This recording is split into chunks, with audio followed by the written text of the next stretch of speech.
Museums లో కూడా ఇది వాడుతున్నారు మీరు అని అవునండి. చెప్పేసి నేను విన్నాను. అవునండి. సో అది నిజంగా వండర్ అండి. అసలు మ్యూజియం అంటేనే ఒక రకమైన మన చరిత్ర గురించి తెలుసుకోవాలన్న ఇంట్రెస్ట్ ప్రతి ఒక్కళ్ళకి ఉంటుంది. సో దానికి ఒక మనకి గైడ్ కావాల్సి వస్తుంది యాక్చువల్ గా, ఇది ఇలా జరిగింది ఇలా జరిగింది అని చెప్పడానికి. సో ఎవరు అవసరం లేకుండానే మనం ఈ విధంగా దాని గురించి తెలుసుకోవాలండి, మ్యూజియం గురించి. ఇప్పుడు ఒక మ్యూజియం కి ఒక 100 పీపుల్ కానీ వెళ్ళంటే 100 గైడ్స్ కావాలి మనకి. అది ఎవరికి సాధ్యం కాదు. అవును. సో ఇదొక గైడ్. మనం మ్యూజియంకి వెళ్ళిన దగ్గర నుంచి, ఎంట్రన్స్ దగ్గర నుంచి లోపల మ్యూజియం మొత్తం తిరగటానికి అది మన గైడ్ లాగా పనిచేస్తుంది. మన లాంగ్వేజ్ లో ఒక 30-40 లాంగ్వేజ్ దాంట్లో మనం పెట్టుకోవచ్చు. పెట్టుకొని we can develop the application. So just head phones పెట్టుకొని మన ఒక్క దాన్ని స్కాన్ చేస్తా ఉంటే, ఫర్ ఎగ్జాంపుల్ అక్కడ యానిమల్స్ లేవు, ఆ యానిమల్స్ విల్ కమ్ అవుట్, బయటకు వస్తాయి యానిమల్స్. బై స్కాన్ చేయగానే యానిమల్స్ 3D లో వస్తాయి, నాట్ 2D. 3D లో బయటికి క్రియేట్ చేయొచ్చు.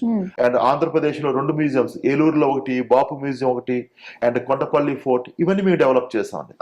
ఇవి డెవలప్ చేసిన దగ్గర నుంచి ఇప్పుడు మీరు బాపు మ్యూజియం ఎప్పుడైనా వీలైతే వెళ్ళండి అక్కడికి. You will enjoy like anything. ప్రతి వస్తువుని కూడా మీరు స్కాన్ చేయొచ్చు. స్కాన్ చేస్తుంటే మీరు ఆ కథ మీరు వినగలుగుతారు. సో వాటిని ఎలా చూపిస్తే పీపుల్ కి పర్ఫెక్ట్ గా అర్థం అవుతుంది. ఆ డిస్ప్లేస్ కూడా మేము డెవలప్ చేసాం. డిస్ప్లేస్ అండ్ టెక్నాలజీ రెండు కూడా we developed in museums.